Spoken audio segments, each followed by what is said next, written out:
चैतन्यम शाश्वतम शांतम व्योमातीतम निरंजनम नाद बिंदु कलातीतम तस्मै श्री गुरुवे नमः।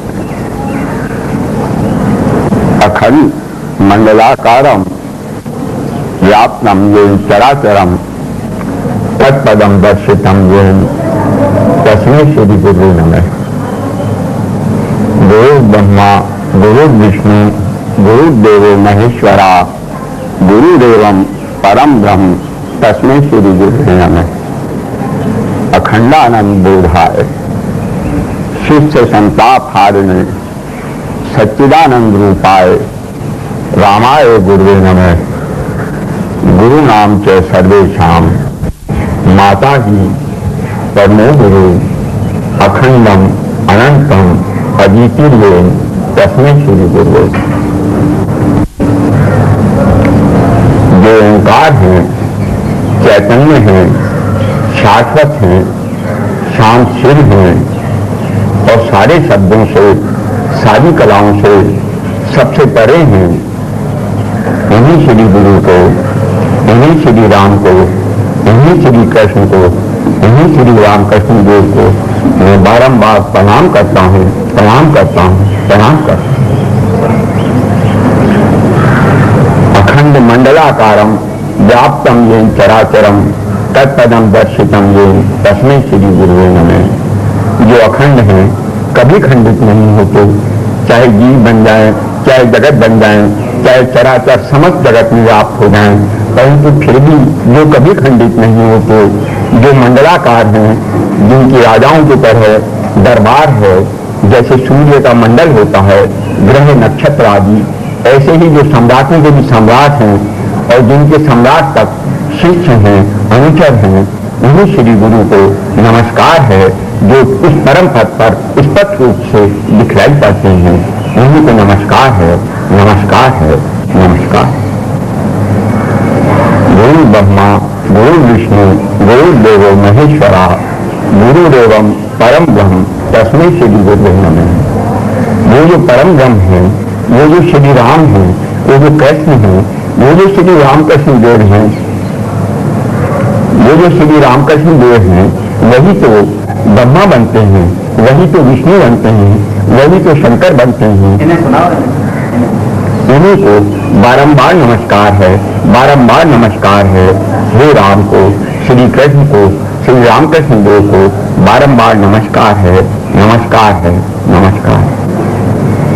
अखंडानंद बोधाय शिष्य संताप हारिणे सच्चिदानंद रूपाय रामाय गुरुवे नमः। जो अखंड आनंद का बोध कराने के लिए इस शिष्य के लिए स्वयं सच्चिदानंद रूप श्री राम बन जाते हैं, जो श्री कृष्ण बन जाते हैं, जो श्री रामकृष्ण देव बन जाते हैं, उन्हीं श्री देव को, उन्हीं परम देव को नमस्कार है, जो सारे शिष्यों के संताप हर लेते हैं। गुरु नाम के सर्वेषां माता ही परमो गुरु अखंडम अनंतम अद्वितीयं तस्मै श्री गुरुवे नमः। समस्त गुरुओं में जो माता है वही परम गुरु है। गुरु की भी तो माता होती है ना, इसीलिए माता से श्रेष्ठ इस धरती पर, इस दिव्यलोक में, ना अंतरिक्ष में कोई गुरु नहीं है। एकमात्र एक वो अद्वितीय परम शक्ति, परम अखंड शक्ति, वही एकमात्र सारे गुरुओं की भी गुरु है, वही अखंड है, वही अनंत है। उन्हीं श्री अद्वितीय को, उन्हीं परम गुरु को, उन्हीं माता को बारंबार नमस्कार है, बारंबार नमस्कार है, बारंबार नमस्कार है। हे भक्तों, भक्तों को प्रणाम है, भगवती को प्रणाम है और भगवान को प्रणाम है। तीनों तो हैं, भक्त यहाँ विराजमान है, भगवती समस्त, वो बीच में भगवान और भक्त के बीच में कौन है? भगवती तो है, भगवान सर्वत्र व्याप्त है, भक्त यहाँ है और भगवती, बस भगवती की माया है। उसी के कारण तो भगवान नजर नहीं आते, और जब नजर नहीं आते तो कुछ भी समझ में नहीं आता। इसीलिए एकमात्र एक मेरी भगवती की ही प्रार्थना है, भगवती को ही नमस्कार है, बारंबार नमस्कार है, बारंबार नमस्कार है। ईश्वर है। सर्वभूतानाम है देशे अर्जुन तिष्ठति धाम्यम सर्वभूतानि यंत्र रूढ़ानि माया। ईश्वर समस्त भूतों के हृदय में विराजमान है हे अर्जुन, और वो अपनी माया द्वारा ही यंत्र पर आरूढ़ होकर इस समस्त जगत को भ्रमित कर रहा है। देखिए ना, भ्रम ही भ्रम फैला हुआ है। ये अहंकार, ये मृत्यु, ये दुख, ये अशांति, ये जगत, सभी कुछ भ्रम ही भ्रम तो है। यही तो असत है। वस्तु तो है क्या?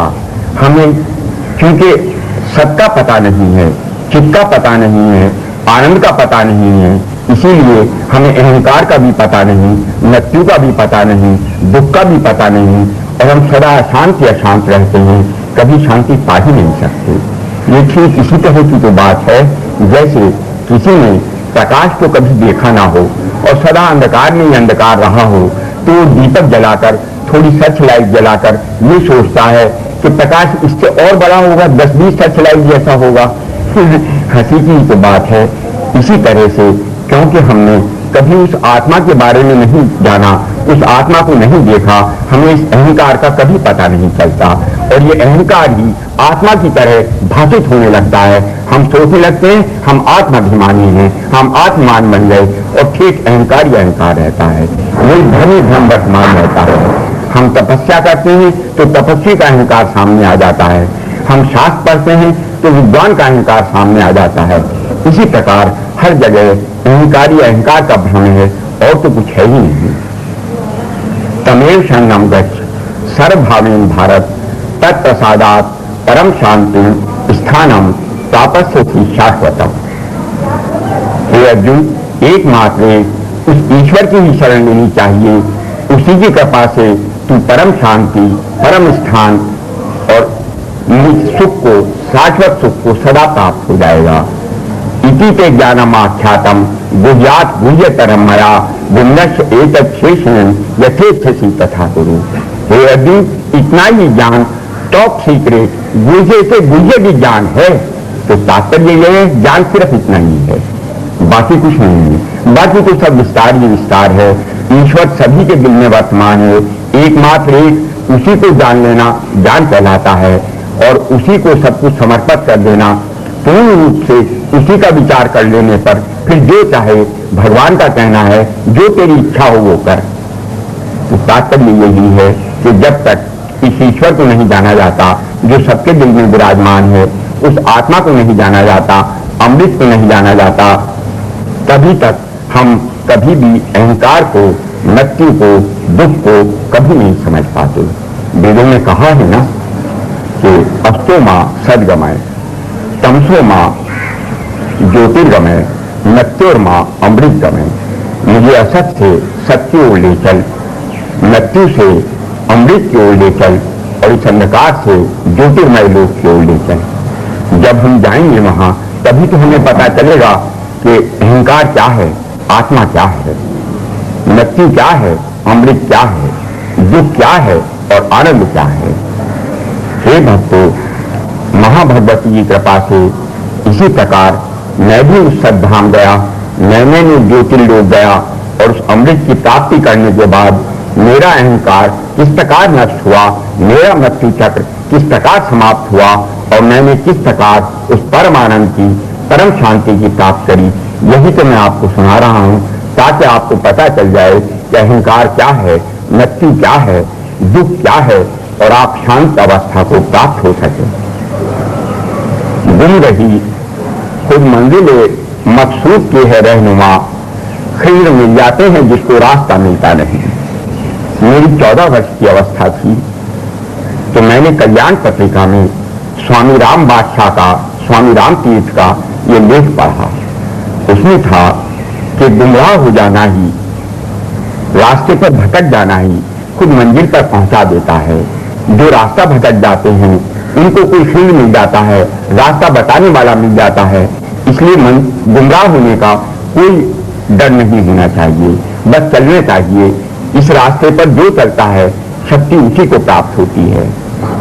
वो असल में कल्याण में लेख छपा था स्वामी रामतीर्थ का, मन के ऊपर लिखा था वो बता रहे थे कि ये मन ही सर्वशक्तिशाली है, इस मन को जीत कर ही शक्ति पानी चाहिए, इसके अलावा और कोई ज्ञान और कोई रास्ता नहीं है। और इस मन को जीतने के दो ही रास्ते हैं, एक ज्ञान, एक योग। ज्ञान सम्यक वेक्षणम योगस्य भक्ति रोधो। तात्पर्य ये है कि ये ज्ञान और योग ही केवल मन को जीत सकता है, अन्यथा और कोई ढंग, कोई उपाय, कोई युक्ति इस मन को जिताने में समर्थ नहीं है। तो मैंने सोचा कि वो कह रहे थे कि योग तो है मन को धीरे धीरे मोड़ देना। मैंने सोचा कि मन को मैं पता नहीं किस तरफ मोड़ूंगा। मैं नास्तिक था, ईश्वर को मानता नहीं था। ये भी नहीं सोचा कि मन को अगर ईश्वर की ओर मोड़ दिया जाए तो निस्संदेह कल्याण हो जाएगा। परंतु मैंने सोचा मैं अगर मन को कहीं मोड़ दिया और वो कहीं गलत मोड़ दिया तो सारा जीवन ही गलत हो जाएगा। इसलिए मैंने सोचा ये ज्ञान ही अच्छा है। ये स्वामी रामतीर्थ कह रहे थे ज्ञान केवल ये है, मन को भागने दीजिए और साक्षी भाव से उसे लगातार देखते रहिए। तो समझ में आया कि ये तो एक आनंद का तरीका है, मन को भागने दीजिए, जो चाहे सो कीजिए, ये तो रोक नहीं रहे। रामतीर्थ तो मन को भागने के लिए कह रहे हैं, केवल देखने के लिए तो कह रहे हैं। जबकि सारा जगत मन को रोकने के लिए कहता था, संयम करने के लिए कहता था, माँ बाप की आज्ञा मानने के लिए कहता था, सारी मर्यादाएं पालन करवाना चाहता था। और रामतीर्थ ऐसा लगा जैसे रामतीर्थ तो सारी मर्यादाएं भंग कर रहे हैं, एक आनंद की दुनिया दिखा रहे हैं। कह रहे हैं मन जहाँ चाहता है वहीं भागने दो।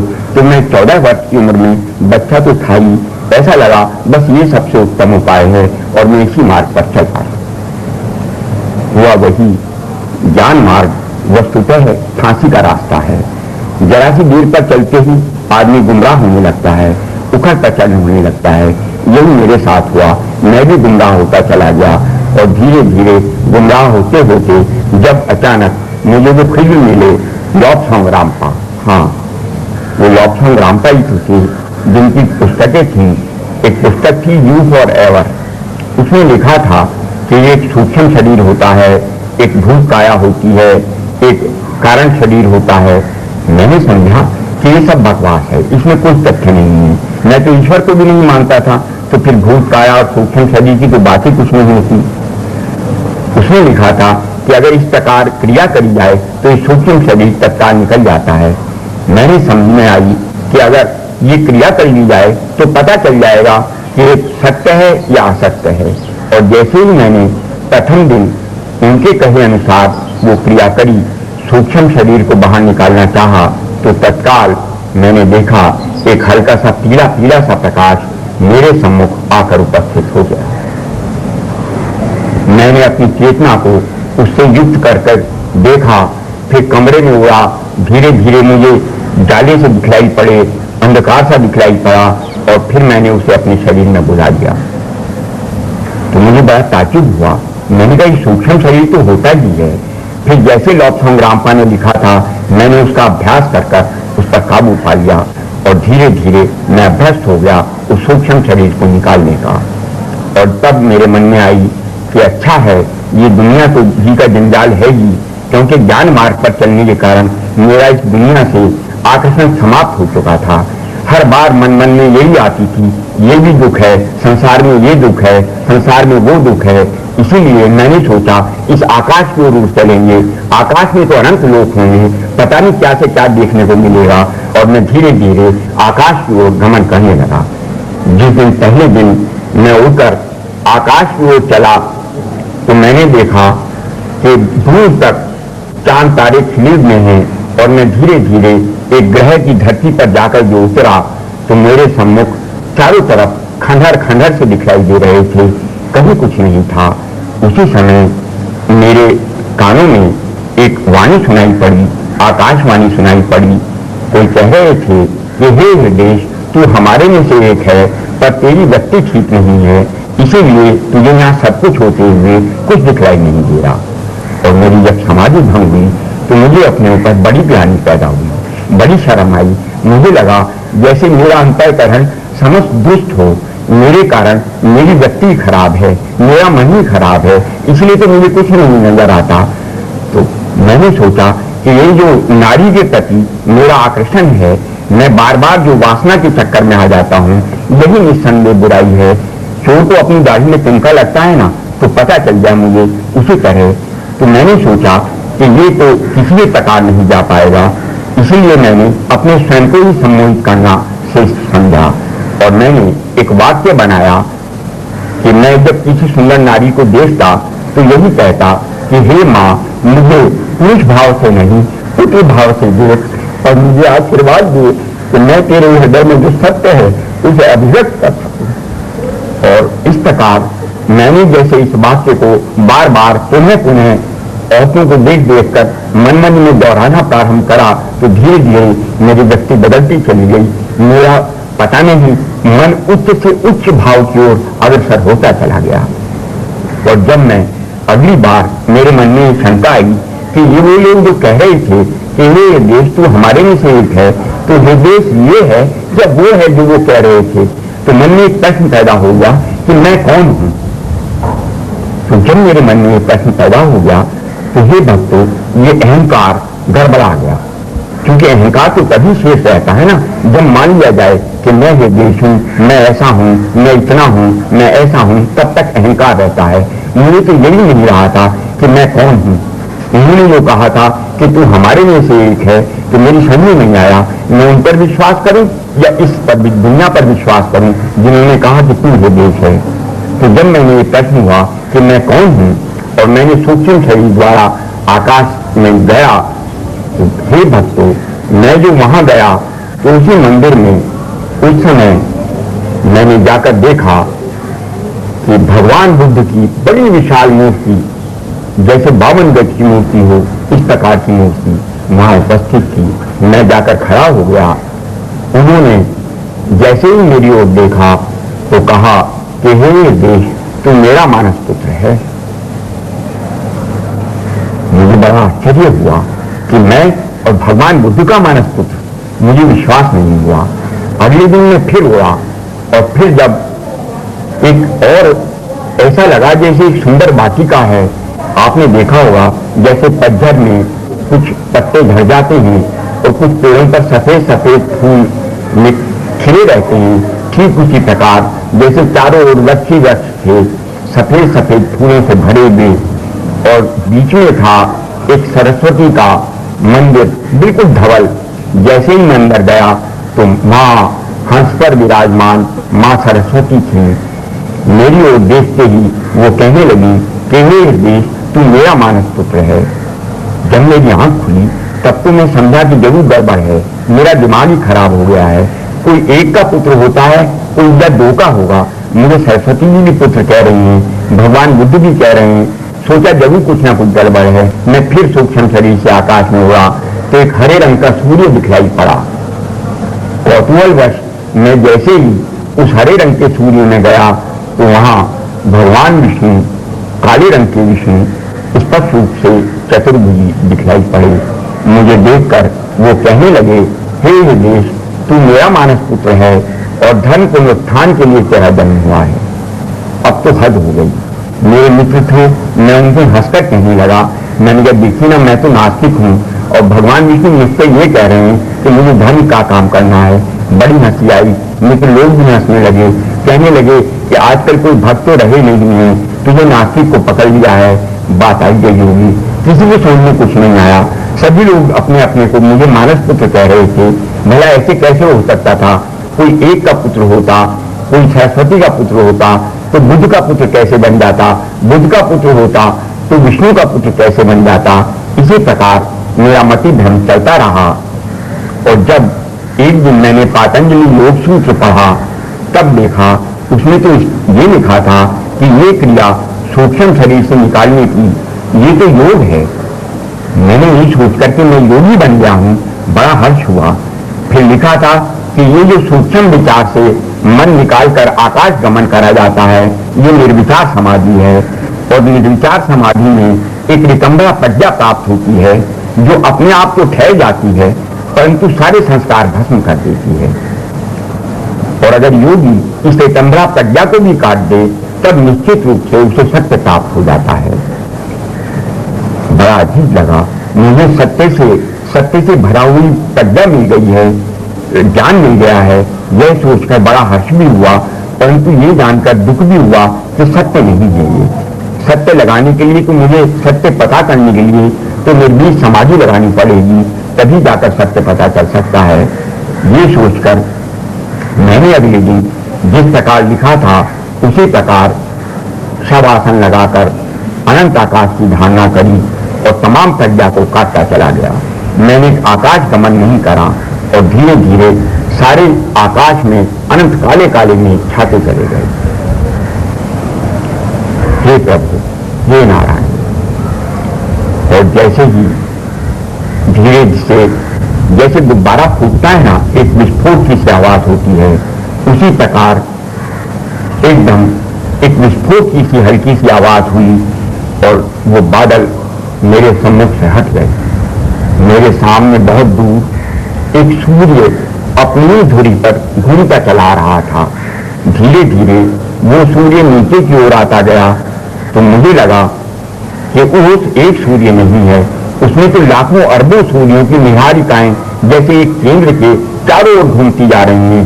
उसमें तो अरबों खरबों सूर्यों की मालाएं भरी हुई थी, अनंत आकाश गंगाएं, और वो बहुत दूर होने के कारण धीरे धीरे वो सूर्य नीचे की ओर जाती चली गई। और जैसे ही वो नीचे की ओर जा रही थी तब मुझे प्रतीत हुआ कि जैसे वो सूर्य बहुत दूर जाकर जितनी दूर ऊपर एक था उसी प्रकार वो फिर एक हो गया। तो मुझे अचानक मेरे शरीर में एक झटका सा लगा और झटका सा लगते ही मुझे ऐसा लगा जैसे किसी के फौलादी नाखून हो और वो मेरे सीने में घुस गए और उन्होंने मेरा दिल निकाल कर फेंक दिया। मुझे अचानक मेरा शरीर एड़ी से लेकर चोटी तक तड़प गया और जैसे ही मेरी समाधि खुली उसी समय मुझे दिखलाई पड़ा कि वहां तो मेरे दो चरण हैं, बहुत प्रकाशित हैं, बहुत प्रकाशित चरण हैं और इतने प्रकाशित कि जैसे अरबों खरबों सूर्य का भी प्रकाश उनके सामने धूमिल हो गया हो। और वो जो सूर्य था जिसमें ब्रह्मांड सूर्य मैं कहूंगा, जिसमें तमाम आकाश गंगाएं घूम रही थी ब्रह्मांड की, वो मेरे पैर के बाएं पैर के अंगूठे में समाया हुआ है, केवल नाखून में ही तमाम ब्रह्मांड और मेरे चरणों के एक अंगूठे में। हे प्रभु, और मैंने ऊपर की ओर देखना चाहा तो मेरी पिंडलियों तक तो मुझे पैर प्रकाशित दिखाई पड़े, परंतु और ऊपर की ओर देखने पर कहीं कुछ नहीं, केवल धुंधला धुंधला सा आकाश चारों ओर।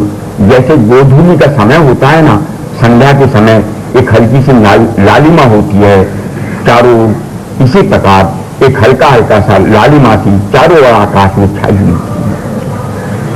मैं बड़ी जोर से अट्ठास कर रहा था। आपने देखा होगा जैसे पिक्चरों में हजारों भूत मिलकर अट्ठास करते ना, हा हा हा हा, इसी प्रकार में खूब जोर से अट्ठास कर रहा था। मैंने देखा कि मेरे हाथ पैर कहां गए।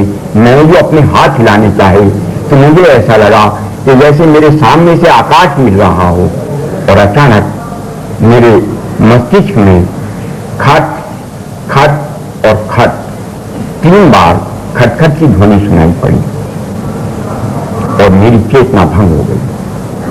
तो जैसे ही मेरी चेतना भंग हुई मुझे बड़ा अजीब सा लगा। मुझे लगा जैसे मैं तो कोई राक्षस हो गया हूं, सारे ब्रह्मांड को खाने वाला हूं। ऐसा तो कोई राक्षस होता है, इतना विशाल, इतने चरण कि सारा ब्रह्मांड ही पैर में समा जाए, एक अंगूठे में समा जाए, और मैं इतना बड़ा हो गया हूं। हरि मेरे प्रभु, निस्संदेह मुझे कुछ समझ में नहीं आई कि क्या हुआ क्या नहीं हुआ। मैंने यही सोचा कि निस्संदेह ये जैसा योग सूत्र में लिखा है कि सत्य मन और बुद्धि से परे होता है, तो ये मन और बुद्धि से तो परे की बात तो अवश्य है। मैं ऐसी कभी कल्पना नहीं करी, कभी ऐसा सुना नहीं, कभी मुझे पता नहीं कि कोई अस्तित्व ऐसा हो भी सकता है। तो इसके बाद भी मुझे एक ऐसा अस्तित्व प्रतीत हुआ तो निस्संदेह इसमें सच्चाई तो अवश्य है, परंतु इसका हल कैसे हो। मैंने सोचा कि निस्संदेह इस समाधि को फिर लगाया जाएगा, समाधि का प्रश्न समाधि से उत्तर हो सकता है। और मैंने अगले दिन फिर समाधि लगा दी और इस प्रकार समाधि लगाकर जब मैंने अगले दिन प्रश्न करा कि मैं कौन हूं, ये तो मैंने मान लिया कि मैं ऐसा हूं, परंतु ऐसी मेरी मैं की बुद्धि क्या है, और मैंने ये सोचकर फिर शवासन लगाया तो धीरे धीरे उसी तरह आकाश में काले काले मेघ छा गए। एक हल्का सा विस्फोट हुआ और अचानक उस विस्फोट से ही जैसे ही बादल हटे तो मेरे सम्मुख था एक सफेद रंग का आकाश में खड़ा हुआ घोड़ा खड़ा था। वो घोड़ा अपने दोनों पैर ऊपर की ओर हुए खड़ा था। धीरे धीरे उस घोड़े के पैर ये से नीचे की ओर आते चले गए। तब उस समय मैंने देखा कि उस घोड़े पर तो एक पुरुष विराजमान है, बहुत सूर्य के रंग का पुरुष, जैसे सूर्य का ही बदन हो उसका। उसके सिर पर मुकुट था और राजाओं की तरह जैसे उत्तरीय गले में पड़ा रहता है ऐसे एक हरे रंग का उत्तरीय पड़ा हुआ था। जैसे ही मेरी उस पुरुष की आंख मिली तो मैं तत्काल एक अग्नि का गोला सा बनकर तत्काल उसके मस्तक पर लगा और उसके शरीर में प्रवेश कर गया। जैसे ही मैंने उसमें प्रवेश करा तो मुझे ऐसा लगा जैसे मैं इंद्र हूं, और ऐसा सोचते ही धीरे धीरे वो घोड़ा ऊपर की ओर उड़ने लगा। उड़ते उड़ते मैंने देखा जैसे बादल छटे हुए हों, कहीं कहीं बादल के टुकड़े पड़े हुए थे। वो घोड़ा उनसे ऊपर उड़ता चला गया। उड़ते उड़ते जैसे ही वो एक महल के सम्मुख आकर रुका तो मैंने देखा जैसे हीरो से बना हुआ महल हो, उसका कंकण प्रकाशित था, फाटक बंद थे। घोड़ा रुक गया और मैं जैसे ही उस घोड़े से उतरा तो मैंने देखा कि वहां को उस महल के दाएं खंभे पर एक जैसे ये काली शंकर की छाती पर पैर रखकर खड़ी होती है ना, तो ठीक इसी तरह की एक आकृति अंधकार में मुझे दिखलाई पड़ी कि जैसे काली एक पुरुष की छाती पर पैर रखे हुए खड़ी है। मैंने उस मां को प्रणाम करा और वो फाटक खुल गए। अंदर कमरे में गया तो मैंने देखा सामने से ही एक पर्दा हटा और उसमें से काले रंग की नारी, जिसकी की आउटलाइंस रेखा करी केवल प्रकाशित थी, धीरे धीरे मेरे सम्मुख आकर खड़ी हो गई और कहने लगी कि इस बार तो आपको बहुत दिन लगे आने में, और कहते ही वो मेरे बदन में समा गई। हे राम! और धीरे धीरे मेरा शरीर ही खंडित होता चला गया, जैसे धुआं धुआं हो गया, और चारों ओर मैंने देखा मेरा शरीर ही आकाश बनता जा रहा है, जैसे सूर्य चंद्रमा मेरे आप शरीर में भरते चले जा रहे हैं। मैं चारों तरफ फैलता जा रहा था, चारों तरफ फैलता जा रहा था। मैं जो और ऊपर की ओर निगाह उठाई तो जो काली थी उसकी रेखा करती स्पष्ट रूप से दृष्टिगोचर हो पड़ी। वो अब उज्जवल दिखलाई पड़ रही थी। वो एकदम बड़ी मधुर हंसी हंसी, खिलखिलाकर हंसी और हंसते हंसते मेरे अंदर समाती चली गई। होठ होठ में समा गए, आंख आंख में समा गई। पूर्ण आकृति जब समा दी गई तो मैंने मेरे सम्मुख एकदम जैसे ये पूर्णिमा का चांद होता है इसी तरह से एक चंद्रमा आया और नीचे की ओर चला गया। चारों ओर चंद्रमा ही चंद्रमा, कोई आकृति नहीं, कोई रूप नहीं, कोई ध्वनि नहीं। और मैं आने और ऊपर की ओर मैं बढ़ता जा रहा था, फैलता जा रहा था। जैसे मैं बहुत दूर और ऊपर की ओर फैल गया तो मैंने ऊपर की ओर निगाह उठाकर देखा तो एक चंद्रमा के अंदर मैंने इन्हें कभी नहीं जानता था, कभी इनका चित्र भी नहीं देखा था। नाम सुनना तो बड़ी दूर की बात। यही रामकृष्ण परमहंस एक चंद्रमा के अंदर विराजमान थे और इन्होंने मुझे देखकर कहा कि हे देश, जो तू है वो मैं हूं, जो मैं हूं वो तू है। तत्वमसि तत्वमसि तत्वमसि। और कैसे कैसे वो सारे अनंत चंद्रमाओं में रामकृष्ण समा गए। अनंत रामकृष्ण, अनंत रामकृष्ण, अनंत चंद्रमाओं में अनंत रामकृष्ण। और धीरे धीरे चारों एक ही वाणी तत्वमसि तत्वमसि तत्वमसि। और धीरे धीरे मेरी आंख खुल गई। तो ये भक्तों, इस प्रकार मैंने ये जाना कि आत्मा क्या है, परमात्मा क्या है, अहंकार किसे कहते हैं, मृत्यु किसे कहते हैं। आप अब देखें ना आप कि ये जो महाकाल है जहां मैंने चरण पाए थे, यही सब अहंकारों का अहंकार है। सारे धरती के अहंकार सब इसी से निकल कर आते हैं। अन्यथा इस धरती पर कोई अहंकार नहीं है, केवल एक मृग का अहंकार है। वशिष्ठ ने भी राम से यही तो कहा था कि हे राम, केवल भगवान रुद्र का अहंकार ही सर्वश्रेष्ठ अहंकार है, जो सारे जगत को भस्माभूत करके स्वयं अपने आप स्थित रहता है। ये भगवान ने भी तो गीता में कहा है कि अहंकार, मन, बुद्धि और पंच महाभूत इसी में प्रकृति रसधा, ये मेरी 8 प्रकार की प्रकृति है जो अहंकार, मन और बुद्धि और इन 5 महाभूत के अंदर समाई हुई है। और जो अपरमेय प्रकृति है, जो परम प्रकृति है, जो जीव भूताम महाभाव जय एदम धार्यतम जगत, जो तमाम जीव जगत का धारण करती है, वो परम प्रकृति, वो अलग है, वो अमृतमय है। वेदों में भी तो कहा है एकावानस्य महिमा तो जायांश पुरुषा पादो अस्य विश्वाभूतानी त्रिपादस्य अमृतम दिवी। वो जो एक चरण है जिनसे विश्वभूत पैदा होता है, जिसके अंगूठे में तमाम ब्रह्मांड समाये रहते हैं, उन महाकाल से तो केवल विश्वभूत पैदा होता है। और वो जो 3 पाद हैं, 3 अमृतमय पाद हैं, जो पुरुष है, जो प्रकृति है, वो पर और परमात्मा है, वो परम अमृतमय है। इसी प्रकार हे भक्तों, आपने देखा कि अमृत कहाँ है? अमृत तो केवल राम है। अमृत आनंद ये प्रकृति है, इस प्रकृति का आनंद ये पुरुष है, पुरुष का आनंद ये प्रकृति है। यहाँ कहीं आनंद नहीं है, तीनों लोकलोकांतर में आनंद नहीं है। धरती पर तो आनंद के कहने की बात क्या है?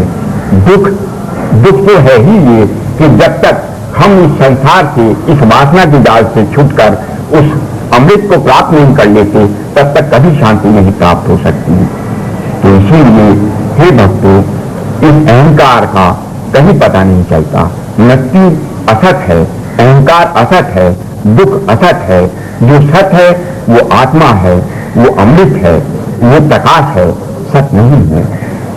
सत आपने सुना होगा ना, सत्य उसे कहते हैं जो तमाम जगत को भस्माभूत करके स्वयं अपने आप स्थित हो जाता है, अपना अस्तित्व रहता है, जिसका केवल अपना ही अस्तित्व हो और किसी का अस्तित्व नहीं हो। जगत तो है ही मिथ्या, जब जगत का भाषित हो रहा है तब भला सत हो कैसे सकता है? इसीलिए सकल जगत को, सकल असत को समाप्त करके जो स्वयं स्थित रह जाए उसे सत कहते हैं। और चित्त उसे कहते हैं जो चिन्मय हो, जो प्रकाशित कर दे, जो अपने ही रूप का प्रकाश कर दे, उसे चित्त कहते हैं। और आनंद आपने देखा ही है कि वहां परमात्मा की वाणी, उस परम पिता का, श्री रामकृष्ण देव का जो आशीर्वाद है, वही तो आनंद का कारण है कि तू नहीं है, मैं तू हूं, तुम मैं हो, यही तो आनंद है, यही तो निसंदेह अमृत का कारण है। इसी प्रकार जब तक इस आनंद की प्राप्ति ना हो जाए, जब तक इस चिन्मय अवस्था की प्राप्ति ना हो जाए, क्षणमय अवस्था की प्राप्ति ना हो जाए, आनंदमय अवस्था की प्राप्ति ना हो जाए, तब तक ये अहंकार ही आत्माभिमान की तरह भाषित होता है। ये मृत्यु ही हमें अमृत की तरह प्रिय लगने लगती है। और ये दुख जो शाश्वत दुखों के घर हैं, तीनों लोकांतर, हमें सुख सा प्रतीत होने लगता है कि यहाँ सुख तो है ही, परंतु नहीं, कहीं भी सुख नहीं है, सुख केवल वहीं है।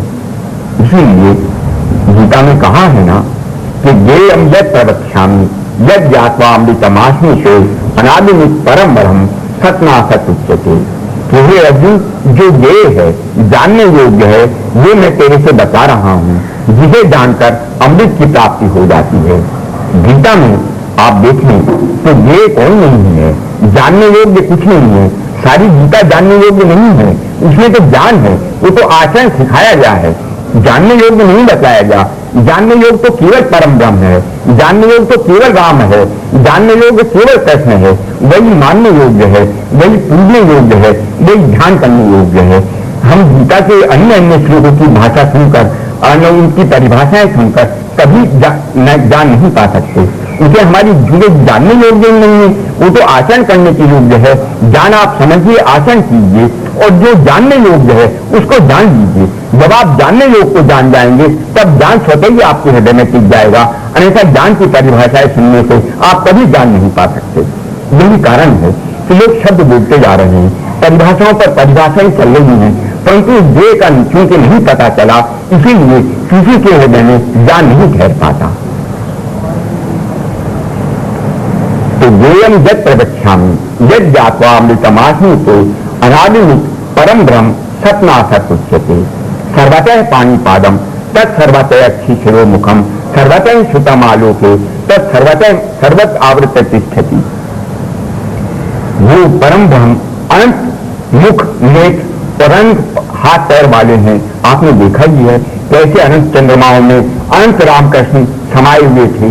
वही तो है अनंत हाथ पैर, चारों ओर उन्हीं के मुंह, चारों ओर उन्हीं का रूप, वही तो परम ब्रह्म है। सर्वतः श्रुतम आलोकी और अनंत रूप से उन्हें स्पष्ट रूप से सुना जा सकता है।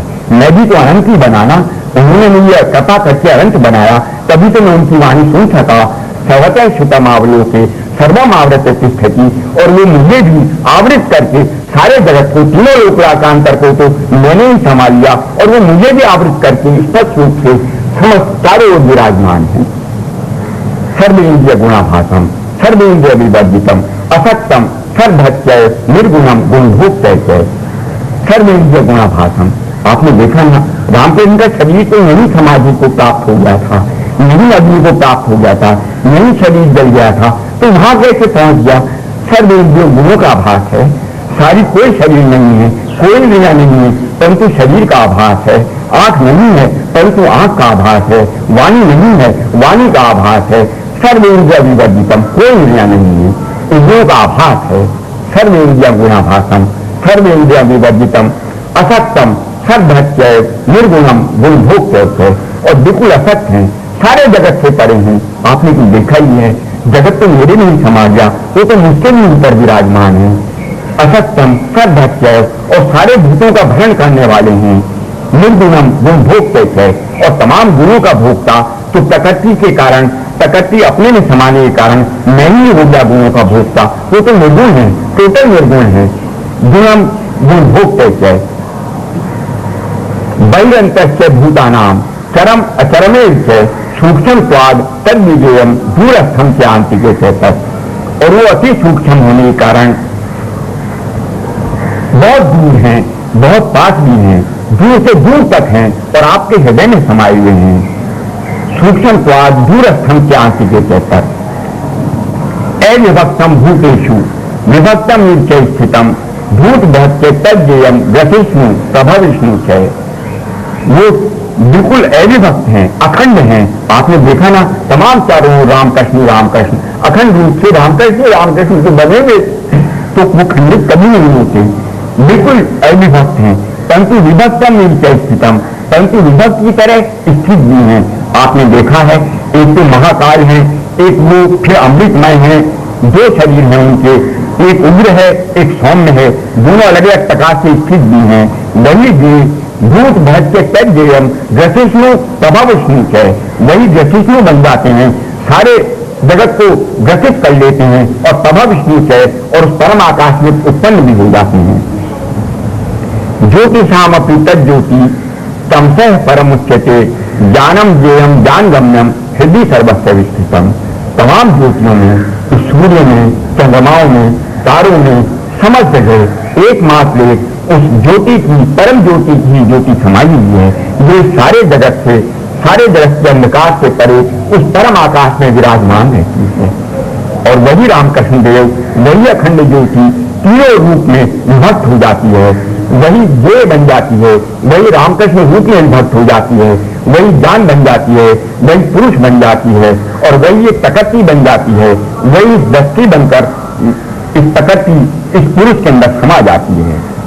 तो ज्ञानम ज्ञेयम ज्ञानगम्यम हृदय सर्वस्य विस्थितम, इस प्रकार वो परम ब्रह्म एकमात्र एक जो ज्ञेय है, सभी के शरीरों में समाया हुआ है, सभी के हृदय में समाया हुआ है, और एकमात्र उसके अलावा कोई जानने योग्य नहीं है, कोई जानने योग्य नहीं है। एकमात्र एक उन रामकृष्ण की पूजा ही, उनका ध्यान ही, इस परम ब्रह्म की उपासना ही हमें परम शांति दे सकती है, और इस मृत्यु के जाल से छुटकारा सदा सदा के लिए दिला देगी। फिर हमें इसे पुनर्जन्म के चक्कर में बार बार नहीं आना पड़ेगा। वो कहा तो है ना कि माम उपयुक्त पुनर्जन्म दुख आयम शाश्वतम नाप्नुवन्ति महात्मा संशुद्धिं परामगता, कि मुझे पाकर फिर महात्मा लोग इस पुनर्जन्म के चक्कर में नहीं पड़ते, वो मुझे प्राप्त कर फिर मुझे मेरे धाम को विराजमान होती है। नामे विदु स्वरा सुगणा प्रभवम नहरशेष तथा अहम आदिर्भु देवानाम नहरिषि नाम के सर्वथा। मेरे इस प्रकार इस परम आकाश में उत्पन्न होने को न देवता जानते, न बड़े बड़े नहरिषि भी नहीं जानते, क्योंकि मैं समस्त देवताओं का, समस्त विषयों का आदि कारण हूं। अजो अपनी सन्नभ्य आत्मा भूतानाम ईश्वरोपि सन प्रकृति स्वाम अधिष्ठाय संभवामी आत्माया।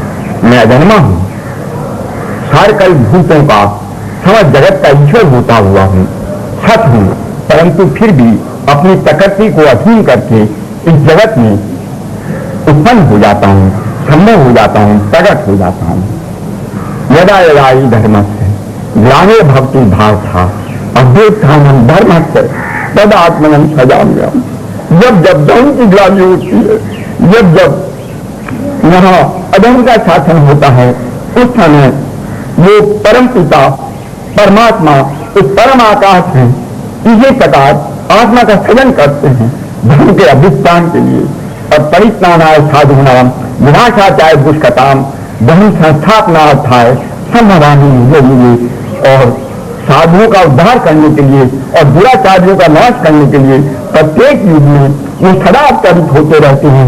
वो त्रेता में राम बने, द्वापर में कृष्ण बने और इस युग में रामकृष्ण देव बन गए। ये बच्चों आप उन्हीं शरण लीजिए, उन्हीं का भजन कीजिए, उन्हीं की ध्यान और उपासना कीजिए। निस्संदेह आपकी मृत्यु समाप्त हो जाएगी, फिर मृत्यु चक्र नहीं रहेगा। पुनर्जन्म के चक्र में आप कभी नहीं पड़ सकते। कहा है ना गीता में, जन्मम कर्मम चैने दिव्यम जो बेटी तत्व है त्यक्त्वा देहम पुनर्जन्म नायति मानेति सोअर्जुन। जो मेरे इस प्रकार जन्म और कर्म मेरा दिव्य है, आपने सुन लिया कैसे रामकृष्ण देव उस परम आकाश में उत्पन्न हो गए, कैसे उन्होंने दिव्य जन्म ले लिया और कैसे वो कर्म करते हैं, कैसे वो वहां आशीर्वाद दिया करते हैं। आप जाइए तो शिष्य तो बनिए, उनके आशीर्वाद को ग्रहण कीजिए। इसी प्रकार उनका दिव्य कर्म है, आपने तत्व रूप से जान लिया है। निस्संदेह आप कभी इस तत्व से जानकर फिर इस पुनर्जन्म के चक्र में कभी नहीं आएंगे। एक बात एक उनका ध्यान कीजिए, नीचा भय क्रोधा मन मरा माम उपासिता बहवो प्राण तपसा भूता मद भाव मागता। इससे पहले भी बहुत लोग इसी प्रकार प्रभु के आश्रित होकर प्रभु के मन वाले बनकर इस राग और द्वेष से अलग हट गए हैं। वो भय और क्रोध अपने आप समाप्त होते चले जाते हैं। आप चिंतन तो कीजिए, ये ज्ञान तपस्या कहलाती है। आप इस प्रकार उनका उस परमाकाश में अनंत रूप से चिंतन करेंगे तो निस्संदेह आप ज्ञान तपस्या द्वारा उस पुण्य को प्राप्त होकर उसी वैकुंठ को, उन्हीं के धाम को प्राप्त होंगे। हे प्रभु आपकी जय हो, भगवान की जय हो, भगवती की जय हो। नारायण नारायण। हरे राम कृष्ण।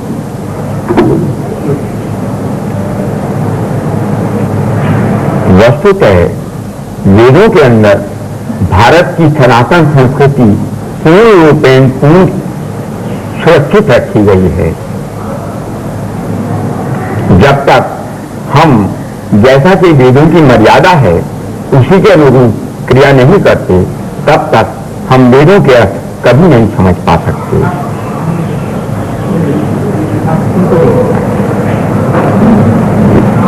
वेदों के अंदर स्पष्ट लिखा है कि ऋचा अक्षरे परमे गोमन यस्मिन निषेधु अदि विश्व देवा यस्तन नावेद किम ऋचा करिष्यति। कि जो ऋचाएं हैं, वेदों की जो श्लोक हैं, उनको ऋचाएं बोलते हैं। ये जो ऋचाएं हैं जो उस परम आकाश में वर्तमान है, जहां वो विश्व का अखिल अखंड देव परमात्मा विराजमान रहता है।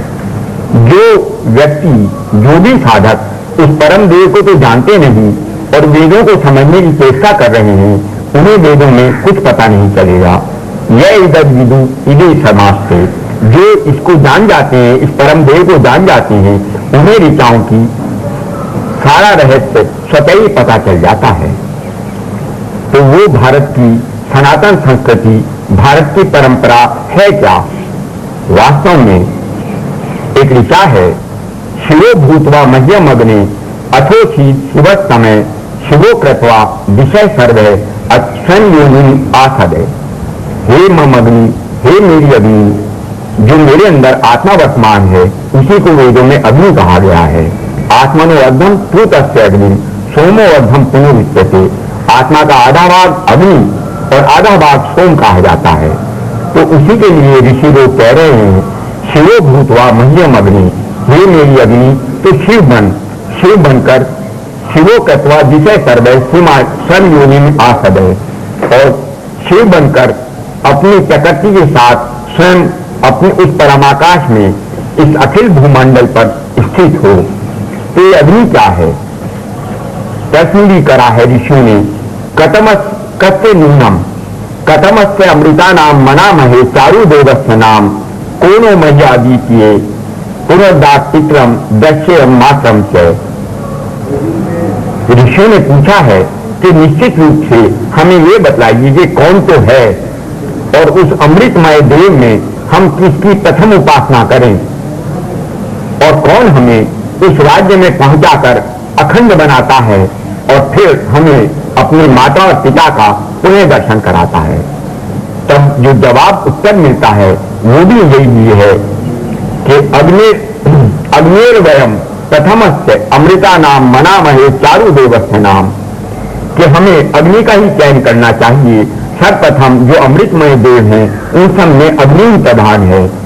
तो अग्निर्वयम प्रथमस्य अमृता नाम मना महे चारु देवस्य नाम सैनो मैया द्वितीय पुनर्दात पित्रम दश्यम मात्रम छे। वही हमें फिर अखंड बनाता है और हमें अपने माता पिता से मिलाता है। इसीलिए वेदों के अंदर जो सर्वप्रथम ऋग्वेद है उसकी सबसे पहली ऊंचाई जो पहला आरंभ है वो केवल अग्नि से ही है। प्रथम 9 सूक्त केवल अग्नि के ऊपर ही है, और हम जब इस अग्नि का रहस्य नहीं समझ पाते तो हम आगे की ऋचाओं में सारे वेदों में हमें कुछ भी प्राप्त नहीं होता, क्योंकि अग्नि ही सर्वत्र वर्तमान है, अग्नि ही समस्त सब कुछ बनती है, इसके अलावा और कुछ नहीं। जो ना शेषो अग्नि अन्यम जातम अस्ति, अग्नि के अलावा ऐसा कोई शेष ही नहीं रहता, कोई बचता ही नहीं जो परम आकाश में उत्पन्न हो सकता हो। इसीलिए भगवान बुद्ध भी उपदेश दिया करते थे कि हे शिष्यों, यहाँ आत्मा नहीं है, ये तथ्य जल रही है, गंध जल रही है, जल जल रहा है, रस जल रहा है, अग्नि स्वतः जल रही है, रूप जल रहा है, वायु जल रही है, स्पर्श जल रहा है, आकाश जल जाता है, शब्द जल जाता है, आत्मा कहीं नहीं है। सारी जगह अग्नि वर्तमान है, अग्नि वर्तमान है। तो अग्नि क्या है? आत्मनो अर्धम तू तस्य अग्नि सोमो अर्धम पुण्य उच्यते ब्रह्मचर्यम चरत एका शिवाचार तनुष तथा। आत्मा का आधा भाग अग्नि कहा जाता है, आधा सोम कहा जाता है, और ये जो अग्नि है सदा ब्रह्मचारी रहता है, और जो इसका शरीर है वो शिवा कहलाता है।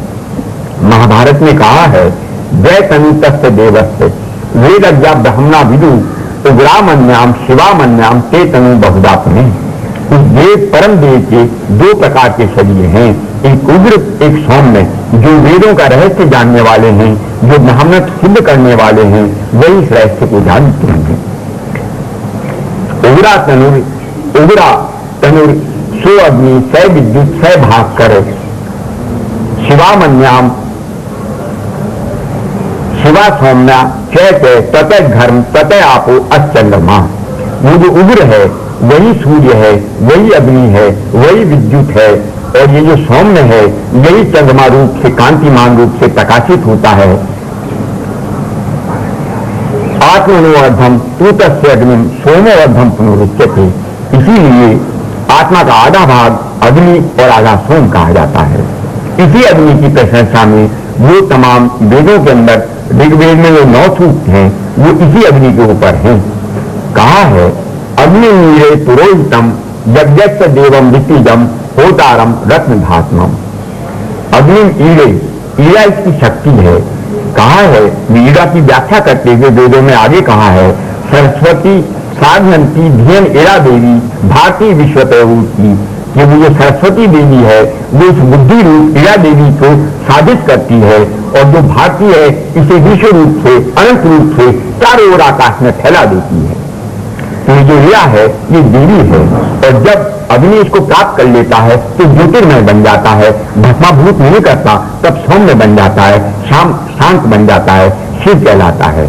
तो अग्नि नीले पुरोहितम यज्ञस्य देवम ऋतुजम होतारम रत्न धात्मम, कि अग्नि अपनी प्रकृति को प्राप्त करके धीमान होकर प्रज्ञावान होकर स्वयं ज्योतिर्मय रूप से उस परम आकाश में प्रकाशित होकर यही अग्नि पुरोहित बनती है, अर्थात इसने ही पूर्व काल में जैसे लोगों का कल्याण करा था, उसी प्रकार वह फिर पुनः पुनः प्रत्येक युग में इस जगत का कल्याण करने में समर्थ होती है।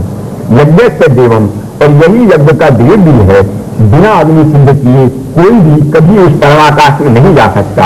ऋषिजम, यही उस परम पद को, परम सत्य को जानने के लिए उस एक तत्व को प्राप्त करके विशेष बनती है। होतारम, और समस्त होता की भी, होता कहते हैं जो आहुति देता है, ये सत्य होता, ये 7 ऋषि हैं, इनसे भी जो प्रधान है उसको होतारम कहा जाता है। अब वो राजा नाम अध्वरस्य रुद्रम होतारम, इस यज्ञ का जो होतारम है वो रुद्र कहा जाता है।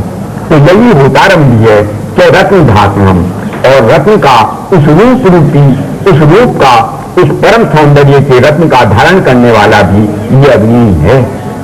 अग्नि पूरे भी ऋषि भीर नूत नैरु सै देवा यही वस्तु थी। अब इसी अग्नि को पूर्व काल के ऋषियों ने भी सिद्ध किया है, ज्योतिर्मय रूप से इसको प्राप्त करा है, सफेद प्रकृति को प्राप्त करके उस शिव बने हैं। और ये अग्नि इसी प्रकार ऋषि बनकर ही सिद्ध की जाती है। और उस परम देव का जो यहाँ पर अवतरण होता है वो अग्नि के रूप से ही होता है, अन्यथा किसी प्रकार से नहीं होता। अग्नि नारायण अश्विवत पोषम दिवे दिवे यक्षम वीरवत्तम। ऋषि लोग कह रहे हैं कि इस अग्नि का नित्य प्रति सेवन करने से और इसमें अग्नि होते हुए, अग्नि रूप से यानी हम आत्म रूप से वर्तमान होते हुए जब इसके द्वारा जो हमें बुद्धि योग में प्राप्त होती है उसे धन कहते हैं, उसे ही रही कहते हैं। जब हम नित्य प्रति उस बुद्धि का जो हमें देश प्राप्त होते रहते हैं, उस सिकंदा प्रज्ञा का सेवन करते चले जाते हैं, तो धीरे धीरे हमें वीरवान बनाती चली जाती है, हमें यशस्वी बनाती चली जाती है और परम आकाश में दक्षिणेश्वर की प्राप्ति करा देती है। अग्नि यम यज्ञ मध्वरम विश्वतय परिभूरी की सै देवेशु गच्छति। वह अग्नि जो कि अधियज्ञ स्वरूप देव का यज्ञ करती है, गीता में कहा है ना, अधियज्ञो अहनेवात देह देव भतांबर, कि ये जो अधियज्ञ कहलाता है ये मैं ही हूँ, परमात्मा ही है जो समस्त शरीरों के अंदर स्थित रहता है। तो अग्नि यम यज्ञ मध्वरम विश्वतय परिभूरी की सै देवेशु गच्छति, कि वह अग्नि, वह आत्मा जो इस अधियज्ञ स्वरूप परमात्मा का यजन करती है, यज्ञ करती है, वही अनंत रूप से इस परम आकाश में शोभायमान हो जाती है और इस परम देव को प्राप्त हो जाती है। अग्निर होता कवि क्रतु सत्य स्थित शवस्तमय देवो देव भीर आगमत है। यह अग्नि ही कवि है, क्रांतदर्शी है, यही पुरुष बनती है। कवि पुराना मनुष्यासीतरम, वो जो पुरुष की व्याख्या है ना, तो यही बनती है अग्नि। अग्नि होता कवि क्रतु, अग्नि होता है, ये होता तात्पर्य ऋषि लोग हैं जो आहुति देते हैं। अग्नि होता कवि क्रतु, यही इंद्र भी है, यही सर्व कर्म संपन्न धन्य धन्य साधक भी अग्नि होता है। सत्य स्थित शब्द समय, और जो सत्य का चयन करने योग्य है, वर्णन करने योग्य सत्य है, वो भी अग्नि है। और यही उस परम देव को सुन सकता है, दूसरा कोई नहीं सुन सकता। अग्नि यद अंगाशु से तम अग्नि भद्रम करिष्यति तेतम सत्यम अंगिरा। जब हम अग्नि में आहुति दे देते हैं, तमाम अपने शरीर को भस्माभूत कर देते हैं और स्वयं अग्नि बन जाते हैं, उस समय हमें इस अग्नि को, इस आत्मा को अपनी प्रकृति प्राप्त हो जाती है और हम भद्र बन जाते हैं। भद्रा नाम वह उच्छ्वास, हमें वो प्रकृति प्राप्त हो जाती है। तेतम सत्यम अंगिरा, तब हम सत्य कहलाते हैं अंगिरा रूप से, तब हम अंगिरा कहलाते हैं। अर्थात अग्नि का जो वर्धित रूप है, वो जो नरोत्तम नर रूप से वहां परम आकाश में प्रकाशित हो जाता है, वर्धित हो जाता है, उसे अंगिरा कहते हैं। तब हम सत्य बन जाते हैं, अंगिरा रूप से सत्य कहलाते हैं। प्रीतम सत्यम अंगिरे उत्वाद में दिवे दिवे दोषावस्था धिया वयम नमो भरंते मती। और हम जिन्होंने भी इस अग्नि को सिद्ध किया है, उनके तमाम दोष भस्म हो जाते हैं और निस्संदेह वो परम विशुद्ध रूप से उस आकाश में शोभायमान हो जाते हैं। जिन्होंने भी इस परम अग्नि को सिद्ध किया है, प्रत्यक्ष रूप से उसको प्राप्त करा है। ऋषि लोग कह रहे हैं, हम उनको नमस्कार करते हैं। राजंता मध्वरा नाम गोपा अमृत दिवम वर्धमानम स्वेदमे। और वो जो अमृत का दाता है, वो जो अमृत का गोपा परमात्मा है, वो तमाम आकाशों के भी अंत में, तमाम यज्ञों के अंत में अधियज्ञ स्वरूप से उस परम आकाश में विराजमान रहता है और वो अमृत का दाता है, सदा अमृत देता रहता है, वही अमृत का व्यवहार भी करता है। सैन्य पितेव सूर्य अग्नि सुपायनो भाव सचस्वान स्वास्थ्य। यही वो जो परम देव है, इस अग्नि का पिता है। यह अग्नि उसके लिए तुच्छ समान है, और जब अग्नि उसको प्राप्त कर लेती है तभी ये स्वस्थ बनती है, कल्याणकारी बनती है, और सभी लोग तो धन्य धन्य हो जाते हैं, कृत्य कृत्य हो जाते हैं। बिना इस प्रकार क्रिया करे, बिना उस परम देव को जाने, स्वयं अग्नि बनकर सिद्ध किए कभी भी कोई धन्य धन्य नहीं होता, कृत्य कृत्य नहीं होता। तो तात्पर्य ये है कि निसंदेह वेदों में जो 9 सूक्त के अंदर ये परंपरा हमारी बताई गई है कि उस परम ब्रह्म को जानकर फिर हम इस जगत में फिर वर्तमान हो जाएं, तभी हमारी ये परंपरा संस्कृत कहलाएगी, तब हम संस्कृति कहलाएंगे, तभी हम कल्चर्ड कहला सकते हैं, अन्यथा कभी नहीं। वेदों में कहा भी है, सुकृताम लोके सी तन्नो संस्कृतम। तो कृत्य कृत्य होकर उस परम देव को जानकर इस लोक में स्थित हो, तभी तू संस्कृत कहला सकता है। तब तेरी भाषा जो होगी वो संस्कृत होगी। ये पढ़ने लिखकर भाषा जो हम व्याकरण से करते हैं, ये संस्कृत नहीं हो सकती। परंतु तब आप कल्चर्ड हो जाते हैं, जब आप उस परम देव को जान लेते हैं, तब शिव बन जाते हैं और निस्संदेह सदा कल्याणकारी बन जाते हैं। इसीलिए वेदों में अग्नि से आरंभ कर कर शिव ही बनाया गया है, और सारे वेदों के अंदर केवल इसी परंपरा का पालन करा गया है। नाना ऋषियों ने नाना मति से इसी को व्याख्या करते करते केवल इसी का निरूपण करा है, उस अमृत परमात्मा का निरूपण करा है, अग्नि रूप से आत्मा का निरूपण करा है, और अन्य किसी का नहीं करा। स्वयं याज्ञवल्क्य ने भी आगे चलकर यजुर्वेद में शिव संकल्प सूक्त कहा है ना, वो इसीलिए कहा है। आप देखें तो वो कह रहे हैं, यद जाग्रतो दूरम उदयति देवम तदु सुप्तस्य तथैवेति भूरंगम ज्योतिषाम ज्योतिरेकम तन्मे मने शिव संकल्पमस्तु। याज्ञवल्क्य ने कहा है कि जब हम इस परम आकाश में जागृत होते हैं, इस अज्ञान निद्रा को समाप्त कर कर जब हम जागृत होते हैं, और तब हमें जो परम देव उस आसमान में दिखलाई पड़ता है, हमारे इस लोक में होते हुए, इस वासना जगत में निरंतर सोते हुए, इस वासना में लिपायमान होते हुए भी वो परम देव तो जू का त्यों वर्तमान है। यद जागृतो दूरम उदयति देवम तदु सुप्तस्य तथैवेति भूरंगम ज्योतिषाम ज्योतिरेकम तन्मे मने शिव संकल्पमस्तु। जो समस्त ज्योतियों में दूर दूर तक जो ज्योतियां फैली हुई हैं, उन समस्त ज्योति में जो एक अखंड ज्योति है, हे मेरे मन, तू उसी परम शिव का संकल्प कर, अन्य किसी का संकल्प मत कर। येन कर्माण्य अपसो मनीषिणो यज्ञे कर्मन्ति विदितेषु धीरा यत् पूर्वम यक्षमन्तः प्रजानाम तन्मे मने शिव संकल्पमस्तु। जिसका कर्म ही आपने तो देखा ही है कि वो परमात्मा किस प्रकार वहां अपने पुत्र को आशीर्वाद दिया करते हैं, जो उनसे मिलता है उसे ही आशीर्वाद देते हैं। तो ये कर्माण्य अपसो मनीषिणो, जिसका कर्म वहां रूप में स्थित होकर सदा आशीर्वाद देना है, ताकि वो समस्त मनों के ऊपर अधिकार कर लेता है। उनको किनके ऊपर? जो यज्ञ करते हैं, जो धूर्वान पुरुष, जो बुद्धिमान पुरुष उस परम देव का यज्ञ करते हैं, उनके मनों पर वो आशीर्वाद देकर अधिकार कर लेते हैं। यत् पूर्वम यक्षमन्तः प्रजानाम तन्मे मने शिव संकल्पमस्तु। जो इस महापरम आकाश में जाने से पहले यह प्रजातम अंध है, जो इस अंधकार रूपी जगत से परे पहुंच जाता है, उसे प्रजा कहते हैं। प्रजातम इन्हें परम आकाश में पहुंच जाए।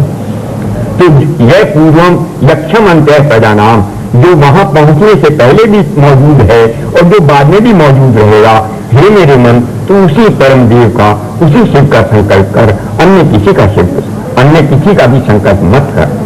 यत् प्रज्ञानम उच्चेतो धतीश्च यत् ज्योतिर अंतर अमृतम प्रजासु यस्मान नारिते किं कर्म क्रियते तन्मे मने शिव संकल्पमस्तु। जो उस प्रज्ञान ब्रह्म को आपने तो देखा ही है किस प्रकार वो चेतना प्रदान करते हैं। जब मैं पुरुष बना तो किस प्रकार उन्होंने मुझे चेतना दी। तो यद प्रज्ञानम चेतो, जो प्रज्ञान ब्रह्म को भी वहां चिताते हैं, प्रज्ञान ब्रह्म के भी गुरु हैं और जो स्वयं बुद्धि में बन जाते हैं। हे मेरे मन, वो जो एक ही अखंड ज्योति है, जो समस्त वहां जितने लोग रहते हैं, जो भी वर्तमान होते हैं, उन सबके हृदय में जो ज्योति समा जाती है।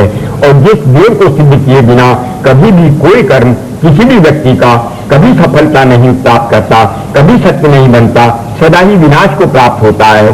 हे मेरे मन, तू उसी परम देव का, उसी शिव का, उसी राम का, उसी कृष्ण का, उसी रामकृष्ण का संकल्प कर, अन्य किसी का संकल्प मत कर। ये निदम भूतम भुवनम भविष्यत परिग्रहितम अमृतेन सर्वम ये यज्ञ सचाइते सप्त होता तन्निष्ठ मने शिव संकल्प मस्तु। ये निदम भूतम भुवनम, जो कि पहले भूतकाल में इस जगत में उत्पन्न हुए थे, इस जगत में स्पष्ट रूप से जिन्होंने आचरण करा था, जिन्होंने धर्म का आचरण करके सिखलाया था, और जो भविष्य काल के लिए अमृत रूप से सर्वथा सभी के लिए ग्राह्य है। सभी लोग अमृत मानकर उनका सेवन कर सकते हैं, अमृत मानकर उनकी उपासना कर सकते हैं और निस्संदेह मृत्यु से पार भी हो जाएंगे। ये भी बिल्कुल तथ्य है। और जो परम देव उन सब ऋषियों को, जिनके अंदर समस्त हम जिनकी प्रजा हैं, जिनके हम ऋषियों की संतान हैं, जो ऋषियों को भी ताक देता है, ये यज्ञ से तायते सप्त होता तन्निष्ठ मने शिव संकल्प मस्तु। हे मेरे मन, उस परम शिव का, परम राम का, परम कृष्ण का, परम रामकृष्ण देव का संकल्प कर, अन्य कोई विचार मत कर, अन्य कोई संकल्प मत कर।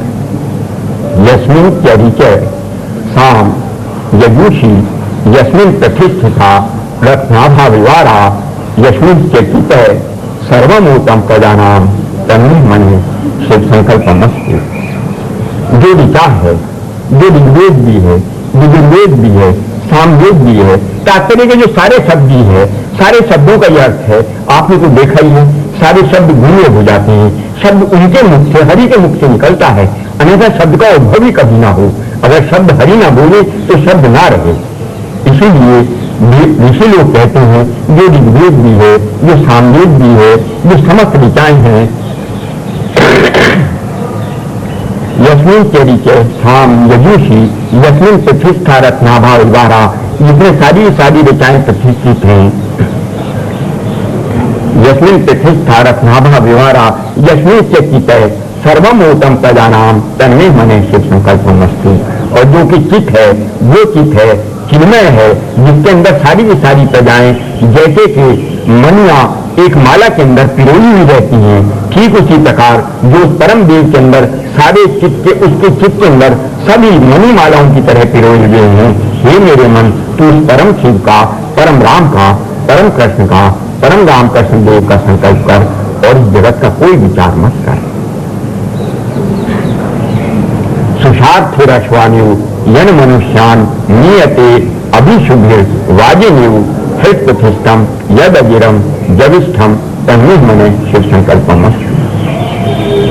और जो जैसे एक साथी अपने घोड़ों को सुंदर रास्तों से खाई और खलिहानों से बचाता हुआ सीधे सड़क की ओर ले चलता है, उसी प्रकार वो जो परम पिता परमात्मा है, जो सबके हृदय में विराजमान होकर शुभ अशुभ दोनों से बचाता हुआ अमृत की ओर ले जाता है, और जो सबसे ही महान है, जिसके महानता का कोई विस्तार नहीं, कोई मुकाबला नहीं है, जिसके अन्य कोई दूसरा महान बोल ही नहीं सकता।